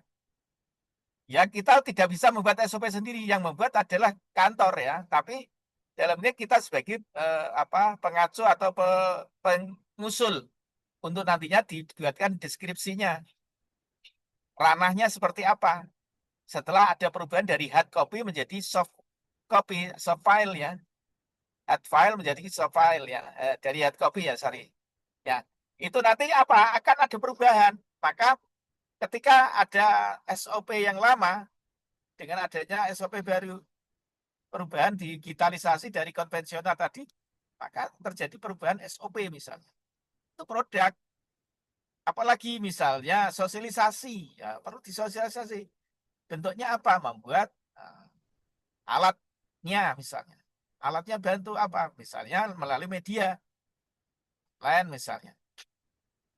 Ya, karena ini dibikin untuk internal, maka yang dilakukan adalah dalam bentuk internalisasi apanya? Bukan untuk masyarakat umum misalnya. Cukup di FGD-kan di dalam misalnya, disosialisasikan oleh semua arsiparis misalnya. Nah, begitu nantinya. Keterkaitan dengan substansi MP, berarti kaitannya dengan mata agenda pelatihan yang kedua, apa? NND, nilai-nilai dasar PNS. Apa berarti? Berakhlak. Nanti ada kaitannya di sana. Nah, kontribusi, visi, dan tujuan nanti ada di sana juga ya. Terkaitan lebih detail apa kemanfaatan bagi organisasi misalnya. Nah, nilai penguatannya di sana. Baik, kemudian saya lanjut. Teknik analisis isu. Bagaimana teknik analisis itu yang sebenarnya? Yang pertama ada 4 tahapan ya. Yang perlu kita kerjakan adalah ada 4 tahapan teknik analisis isu. Pertama, identifikasi dan deskripsi isu. Yang kedua, memilah atau menapis isu. Yang ketiga, mendalami atau menganalisis isu. Dan yang keempat ada alternatif penyelesaian. Alternatif penyelesaian itu bisa disebut biasanya dengan apa? Gagasan kreatif tadi. Baik. Selanjutnya, identifikasi isu.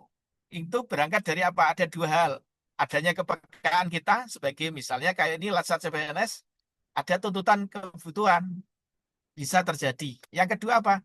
Adanya gap atau masalah adalah antara idealitas dengan realitas berbeda. Idealitasnya begini, realitasnya begini. Ternyata apa? Terjadi masalah.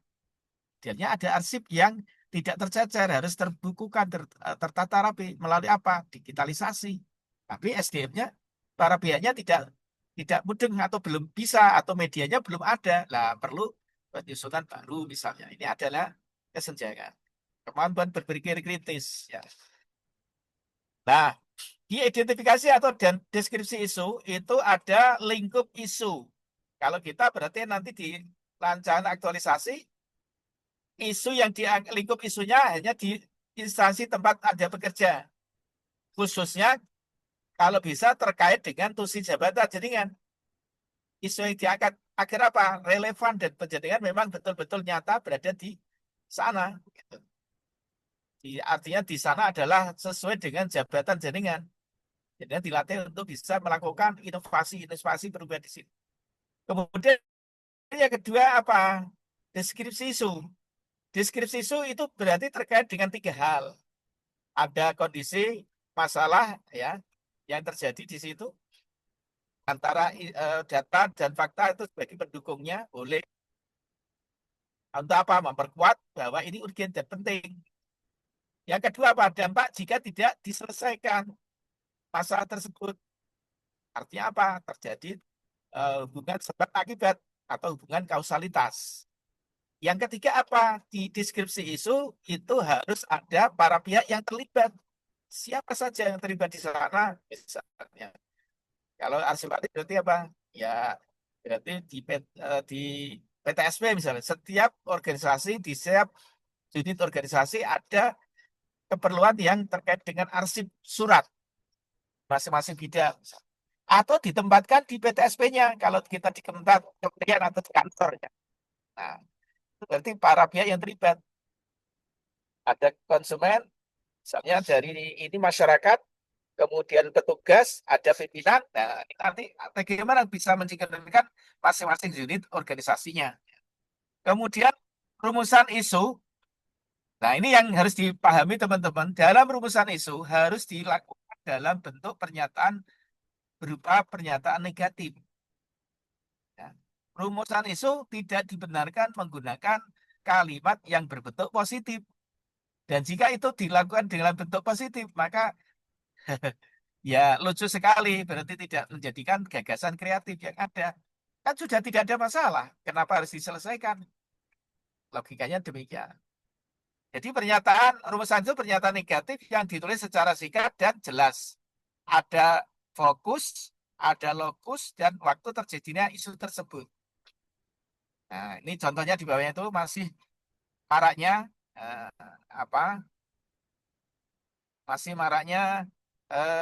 praktik pungli yang dilakukan oleh pejabat Z terhadap moda angkutan kayu di kantor X selama tahun 2025 misal. Masih maraknya negatif kan? Praktik pungli dilakukan oleh siapa? Pejabat Z. Apa itu kaitannya? Moda angkutan kayu. Di mana? Di kantor X. Kapan? Tahun 2025. Nah, ini ada kan tadi. Nah, kemudian dari deskripsi isu muncullah teknik tapisan isu atau menapis isu. Ada dua. Bisa menggunakan salah satunya APKL atau USG. Tadi perlu diingat, ketika menggunakan APKL itu terkait isu yang mengenai apa? Masih ingat?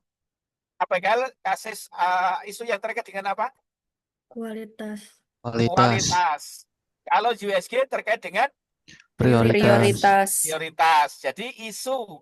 Apakah harus kedua-duanya dipakai, Pak? Tidak ada kausalitas atau ketentuan yang mengharuskan, ya. Pesawat ini menggunakan teknik USG dengan APKL secara bersamaan. Boleh salah satunya aja. Apakah harus 5, Pak? Tidak. Boleh 3. Ya. Yang penting lebih dari 1. Bisa 3, bisa 5, dan bisa menggunakan salah satu tergantung kebutuhan isunya. Sebab akibat prioritas atau kualitas, itu aja. Nah, teknik APKL itu terkait dengan apa? Aktual itu benar-benar terjadi dan sedang hangat dibicarakan dalam masyarakat. Kalau di kantor ya kantor, boleh. Problematik, ya. Problematik artinya apa? Isu yang memiliki dimensi masalah yang kompleks sehingga perlu dicarikan segera solusinya. Kayaknya apa? Kekalayakan. Isu yang nyangkut hajat hidup orang banyak. Dan L-nya itu apa? Kelayakan. Apa kelayakan itu artinya? Isu yang masuk akal dan realistis serta relevan untuk dimunculkan inisiatif pemecahan masalahnya. Nah, ini namanya APKL. Jadi yang kedua apa? USG. USG itu apa? USG adalah unit apa? Urgensi. Urgensi itu apa? Seberapa mendesak suatu isu harus dibahas, dianalisis, dan ditindaklanjuti. Seriousness itu terkait apa? Seberapa serius suatu isu harus dibahas dikaitkan dengan akibat yang ditimbulkan. Yang ketiga apa? Growth. G-nya growth. Growth itu apa? Seberapa besar kemungkinan memburuknya isu tersebut jika tidak ditangani sebagaimana mestinya. Nih.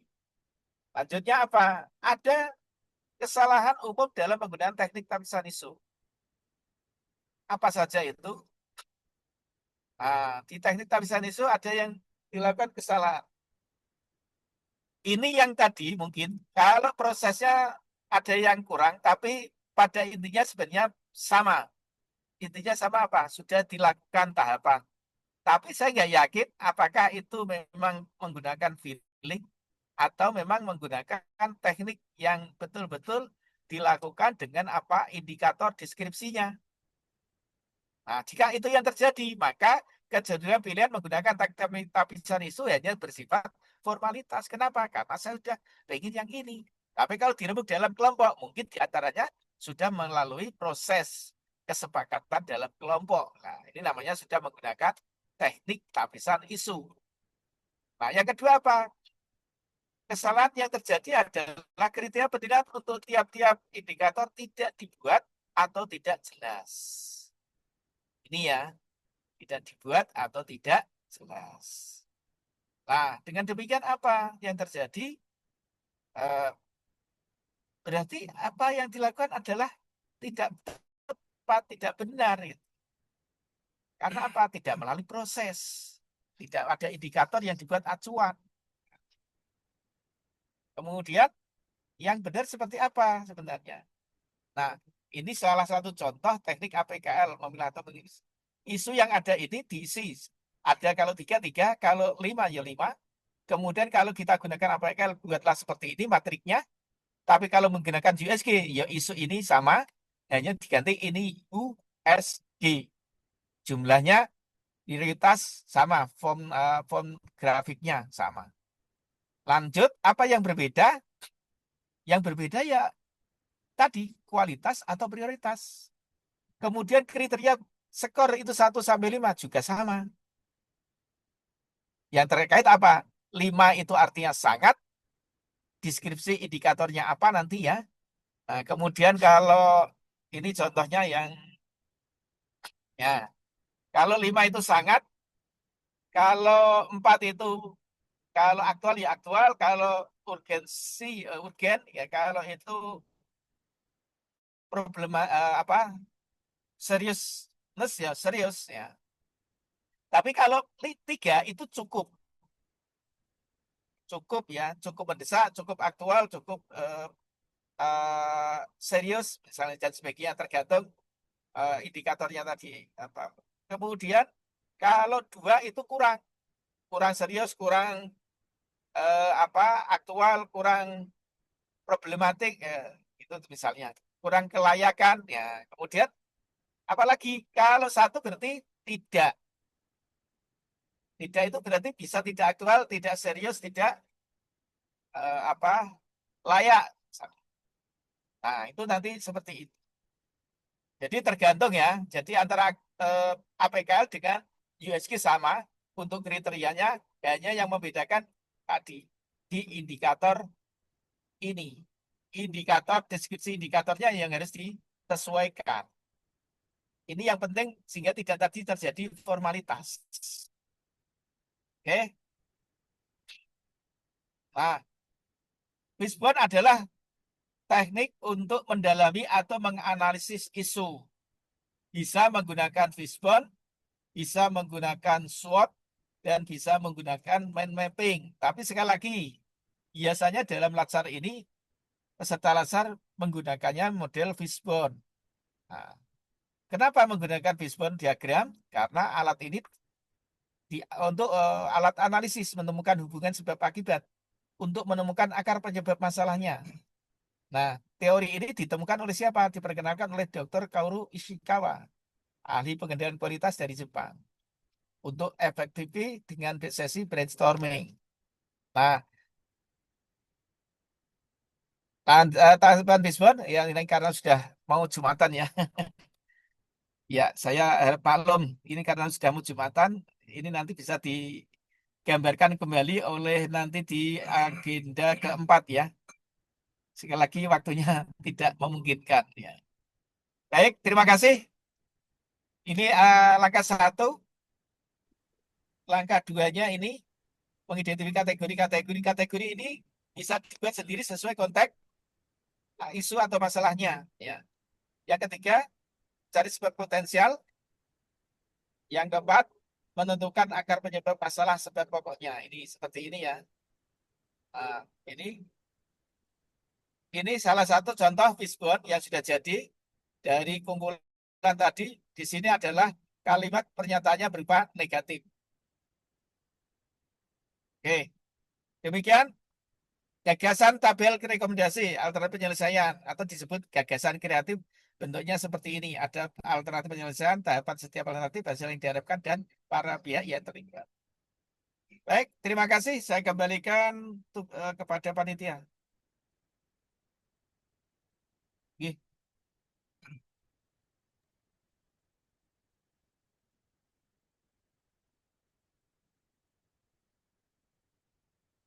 Masih ada Mas Latif? Silakan Mas Latif. Jika tidak ada, sebenarnya perlu juga tanya jawab ini. Tapi karena sudah memasuki waktu Jumatan, mari kita tutup saja kegiatan ini dengan Alhamdulillah bersama. Alhamdulillah. Alhamdulillah.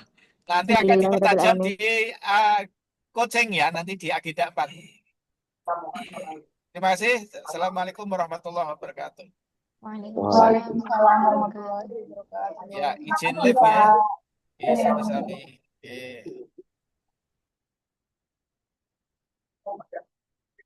Waalaikumsalam.